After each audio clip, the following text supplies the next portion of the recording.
The galaxy, vast and chaotic, is a place where danger lurks at every turn.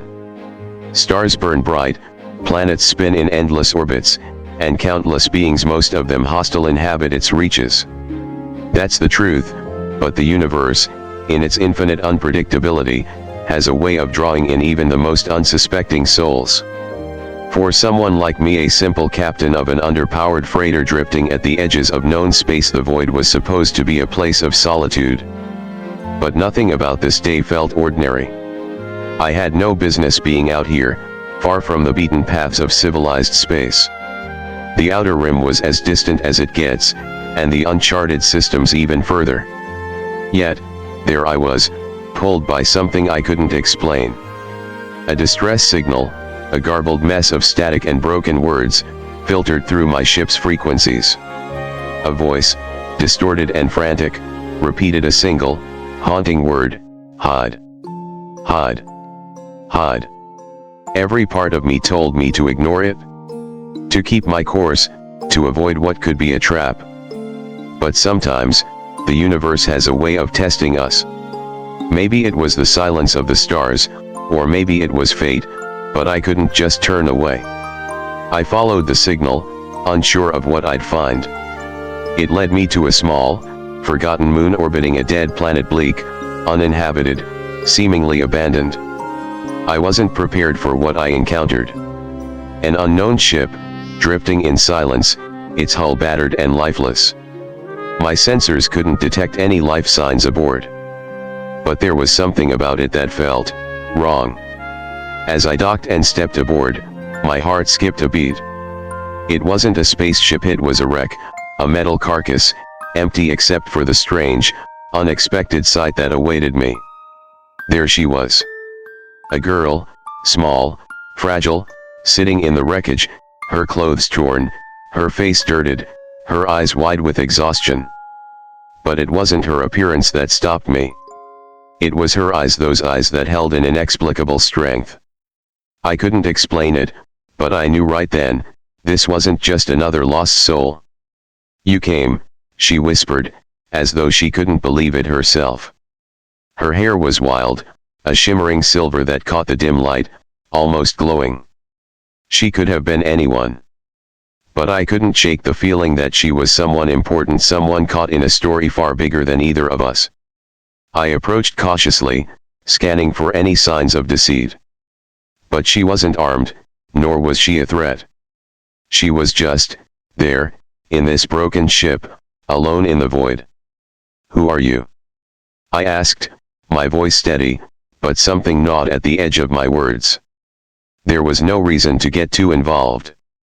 Her eyes met mine, recognition flickering for just a moment before she spoke, her lips curling slightly into a smirk.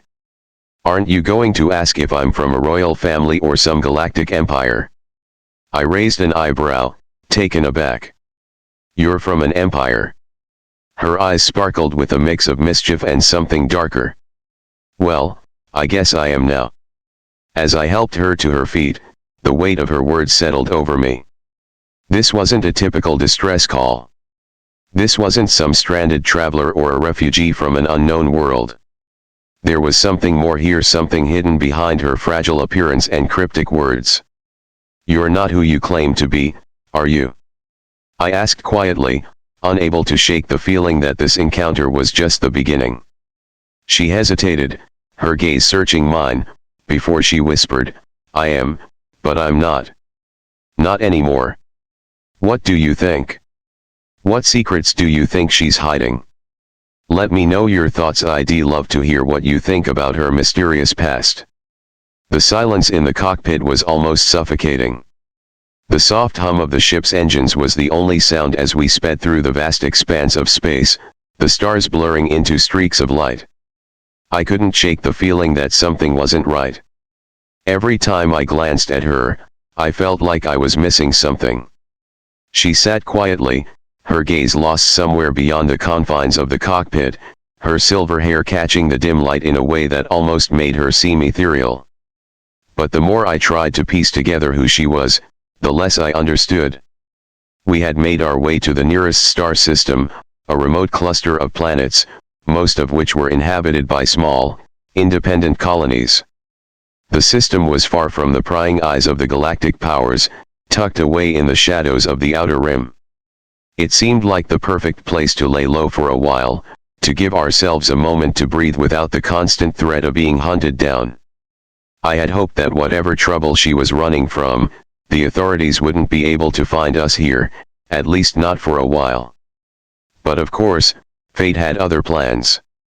Not long after we entered the system, a blaring alarm sounded in the cockpit. My sensors picked up a large vessel locking onto us, its tractor beam gripping my ship with an unforgiving force. The warning lights flashed red as the voice of a stern, cold officer echoed through the communication system. "Surrender the fugitive and you will be allowed to leave in peace." Fugitive. The word hung in the air, heavy and accusatory. My heart skipped a beat. I had barely known her for a few hours, and now this? I glanced at her, trying to read her expression, but she was as unreadable as ever. I scoffed, mostly to myself. "Fugitive," I muttered, pressing a hand to my forehead. "I don't even know who she is." Behind me, I felt her presence shift. She stood, not with fear, but with that same quiet, unshakable determination in her eyes. Her voice was calm, yet laced with an edge I hadn't noticed before. "You will," she said. "You'll know soon enough." I couldn't help but feel the weight of her words. There was more to her than she was letting on. I powered down the engines reluctantly, preparing for whatever came next.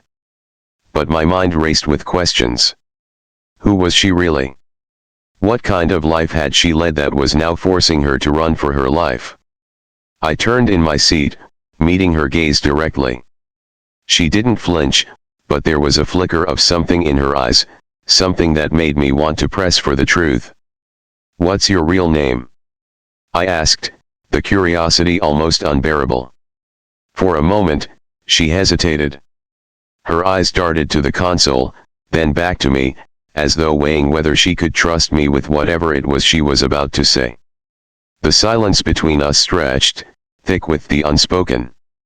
Finally, she stepped closer, her movements deliberate and measured, as if to close the space between us physically and emotionally.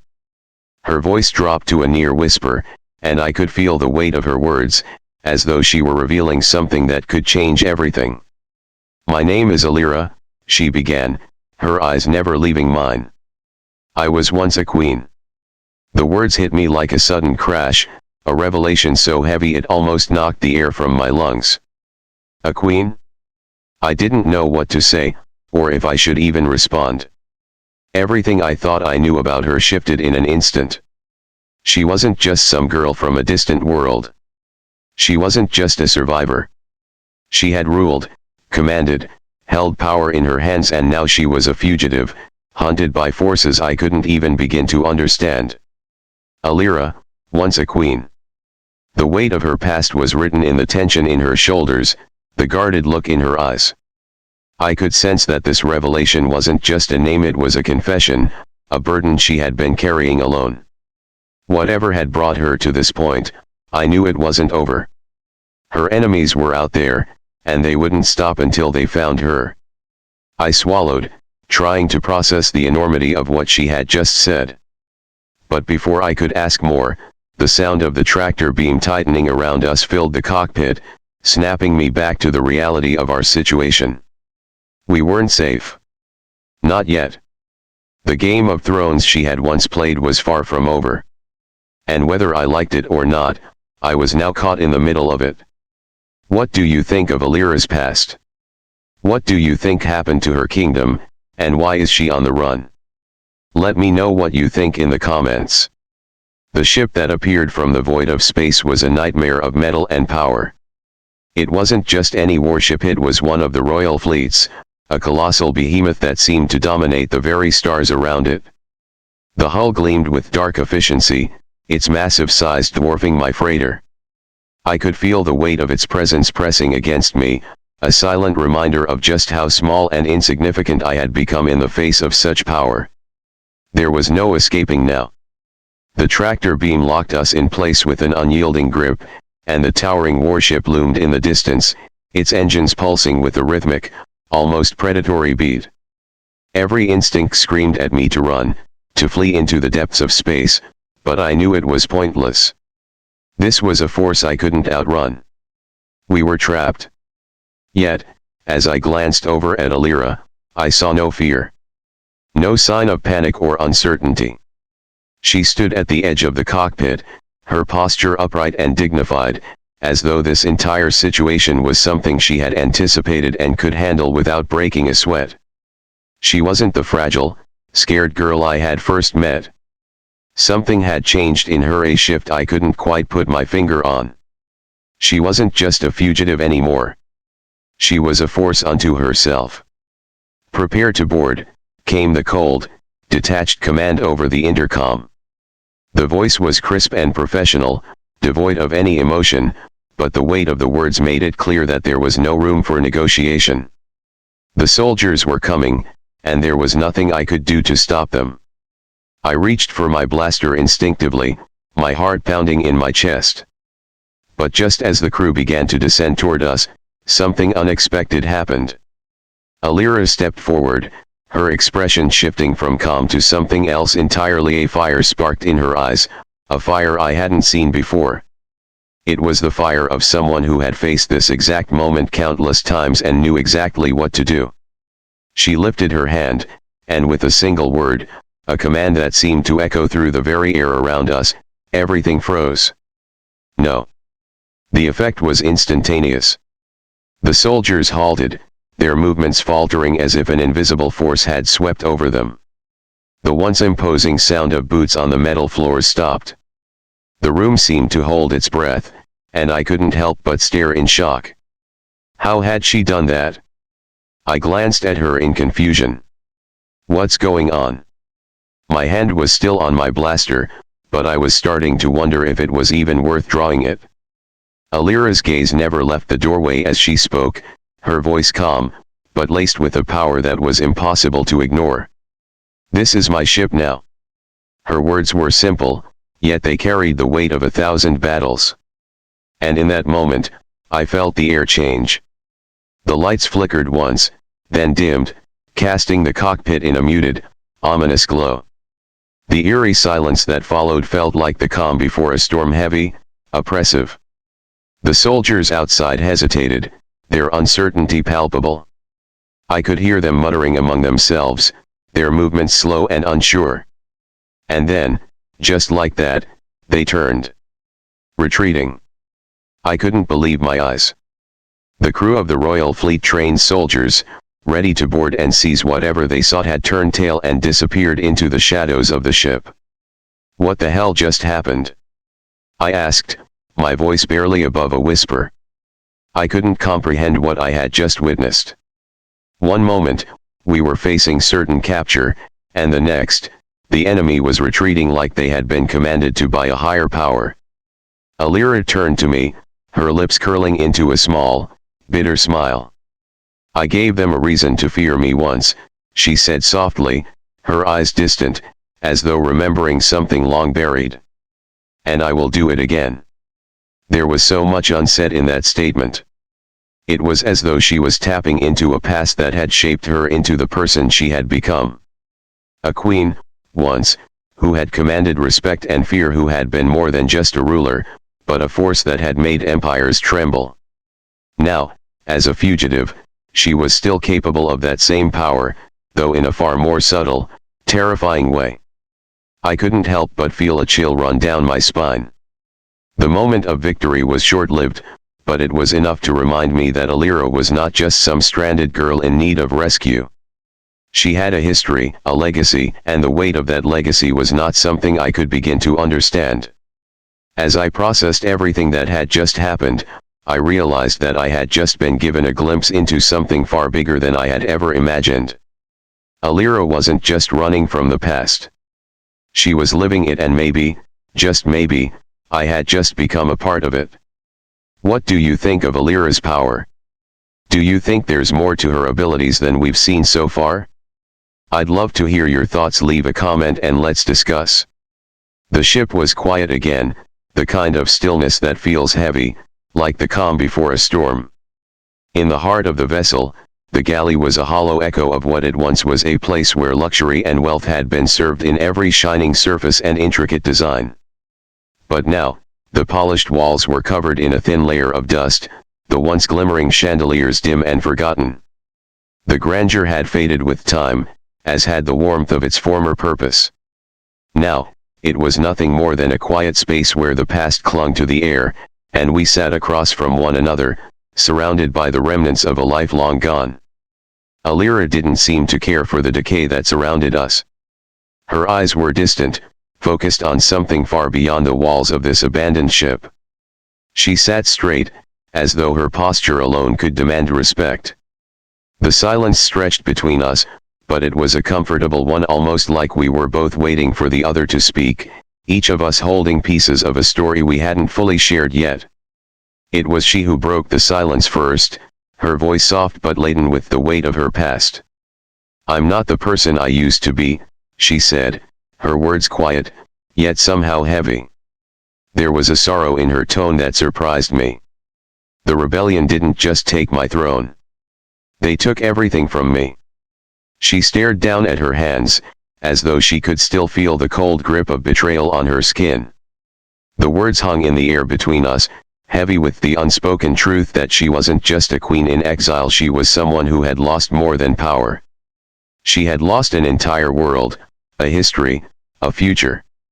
I studied her face, unsure of how to react. Should I pity her? Should I offer words of comfort, of hope? But instead, what I felt was something deeper, something far more complex: curiosity. I wanted to understand her pain, the magnitude of her loss. I wanted to know what kind of person could survive the destruction of everything they had built, only to rise again. "So, what now?" I asked, leaning forward slightly, trying to make sense of it all. "You're a queen without a kingdom. A fugitive on the run. What do you do now?" Alira's eyes flicked up to meet mine, her expression unreadable. For a moment, there was only silence as she seemed to gather her thoughts. I could see the conflict within her, the struggle to reconcile the queen she had been with the fugitive she had become. She was still a queen in her mind, but the world she had ruled was no longer hers. "Now," she began, the weight of her words carrying a quiet strength. "Now, I find a way to rebuild. I'll take back what was taken from me." Her voice hardened, a fierce determination settling into her features. Her gaze didn't waver as she looked at me, her eyes sharp and unwavering. "I'll take back my throne. And I'll make them pay." There was a fire in her now, an intensity that I hadn't seen before. This wasn't the frightened girl I had rescued from a wrecked ship. This was a leader, a woman who had once commanded armies, who had once ruled with an iron will. She had been broken, yes, but not destroyed. There was a fire inside her that refused to be snuffed out. As she spoke, the glint of her former power returned, like a blade sharpened by years of suffering. The rebellion had taken everything from her: her crown, her empire, her future. But it had also given her something else, a burning need for revenge, a desire to rise again, to claim what had been stolen from her. I leaned back in my chair, letting the weight of her words sink in. Her determination was almost palpable, and despite the enormity of her goal, I couldn't help but feel that she was capable of it. Whatever it took, Alira would fight for her kingdom. She wasn't running from her past, she was reclaiming it. And I realized then, for the first time, that I had become part of her fight. Whether I wanted to or not, whether I was ready or not, I had become entangled in her war. "What's the plan?" I asked, my voice quieter now, the curiosity morphing into something else, something that felt more like an obligation. A part of me knew I couldn't walk away from this. Whatever this was. She didn't answer right away. Instead, she met my gaze with an intensity that told me everything I needed to know. She wasn't just going to take her throne back. She was going to destroy the rebellion, burn the bridges they had built, and carve her way back to power through whatever means necessary. "I'll make them regret ever crossing me," she whispered, almost to herself. It was a promise, a vow, sealed in the silence between us. And in that moment, I realized that Alira was not just a queen in exile. She was a queen on a mission. And the galaxy, whether it was ready or not, was about to feel her wrath. What do you think Alira's next move should be? How far do you think she'll go to reclaim what was lost? Let me know your thoughts. I'd love to hear what you think is coming next. Days bled into one another as we drifted deeper into the uncharted void, the weight of our uncertain future pressing down on us. Life aboard the ship had become a delicate balance of constant motion and calculated inaction, always running, always hiding, always waiting for the next danger to catch up.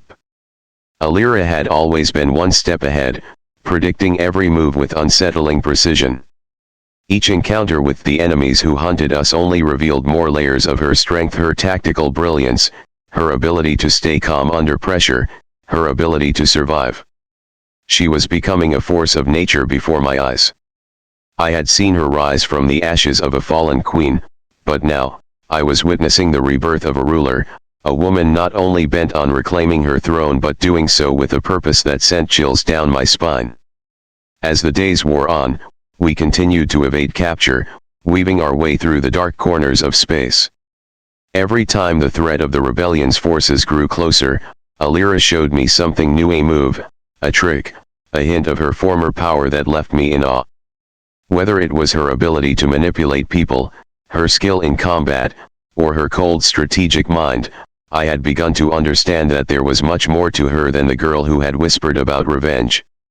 She was a queen. Every inch of her, from the way she carried herself to the way she spoke, was imbued with the gravitas of someone who had once ruled empires. But despite her undeniable strength, there was something else, something I couldn't shake. Every day, I found myself more deeply entwined in her plan.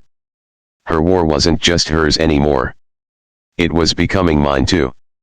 I hadn't chosen this path, but I couldn't deny that I was being swept along by her will, by the power she exuded. The feeling that I was a small cog in something far larger than myself gnawed at me.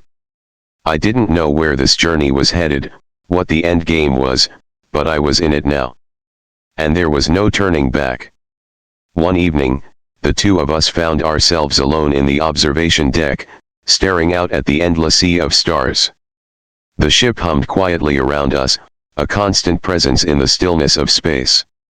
I couldn't remember the last time I had felt truly alone, surrounded by Alira's determination, her need to reclaim what she had lost.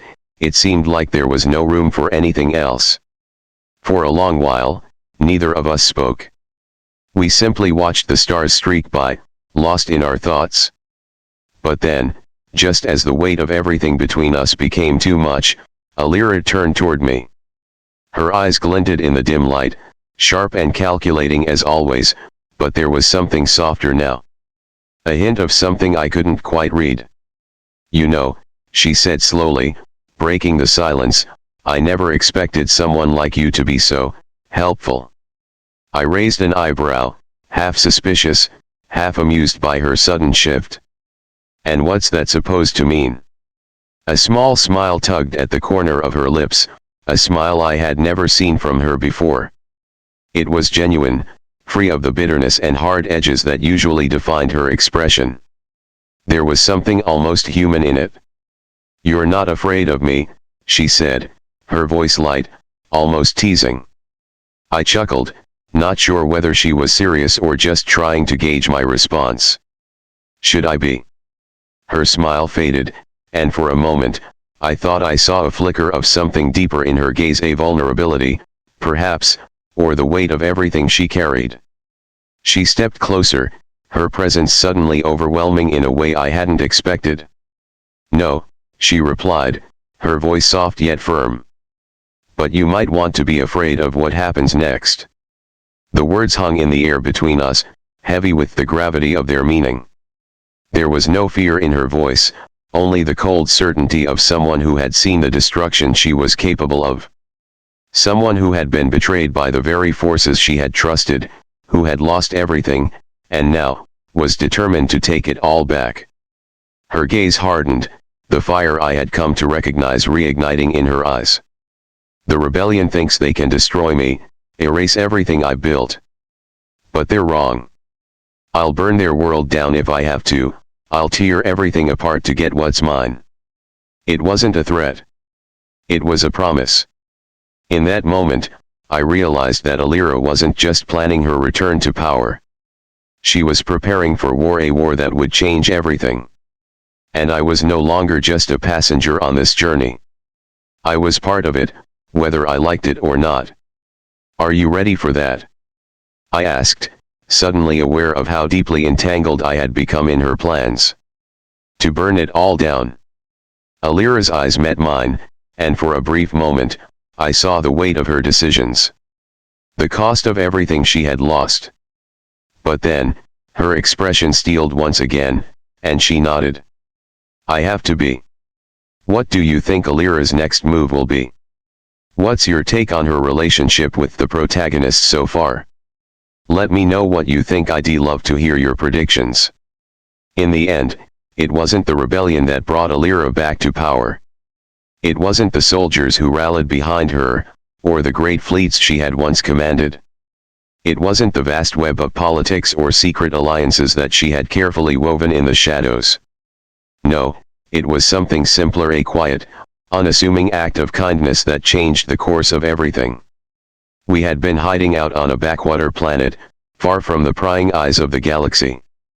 The planet was little more than a speck in the endless expanse of space, a place where no one cared about royal bloodlines or political intrigue. Just dirt roads, small town shops, and a handful of people who were content to live their lives without looking up at the stars. The perfect place to lie low for a time.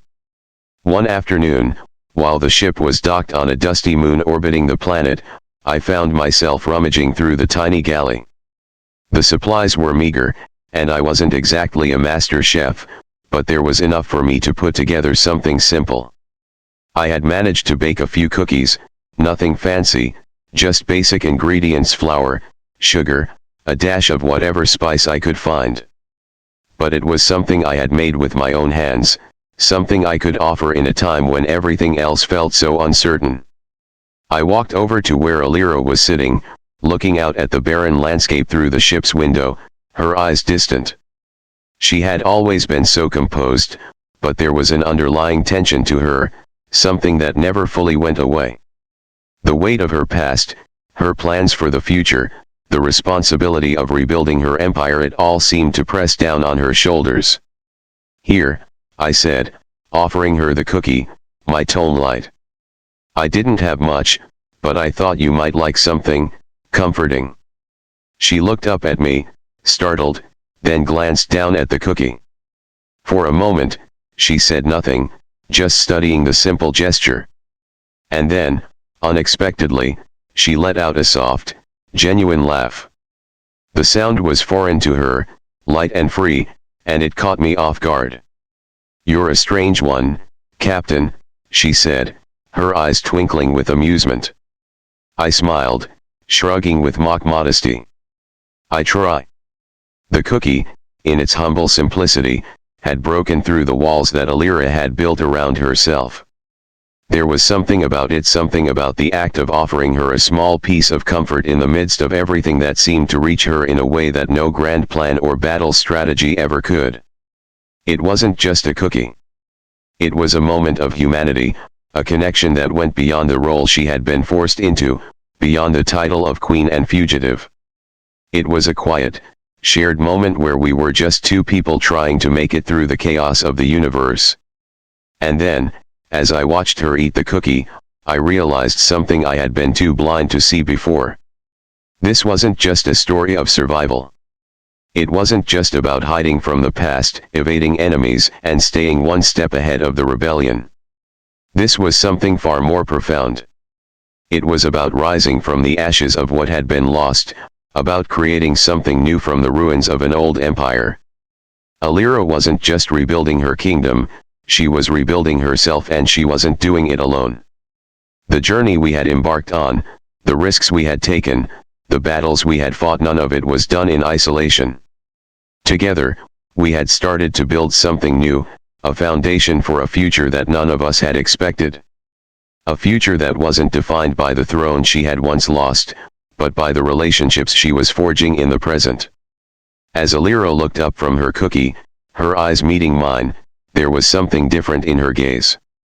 A quiet promise. A glimmer of trust. She had always been a queen, but now, she was a queen with a purpose, and for the first time, I felt like I had a purpose too. She had given me more than just a seat in her court or a place by her side. She had given me a reason to fight, a reason to believe in something greater than just survival. The cookie was just the beginning. It was the first of many small, unspoken promises between us. The first of many moments where I would stand with her, not because I had to, but because I believed in the world she was trying to build. And as I looked into her eyes, I realized that this wasn't just her journey anymore. It was ours. The unexpected throne was no longer a matter of crowns or power. It was about creating a future, together, one piece at a time. What do you think is next for Alira and the protagonist? Will they continue to build their future together, or will new challenges arise? Let me know your thoughts.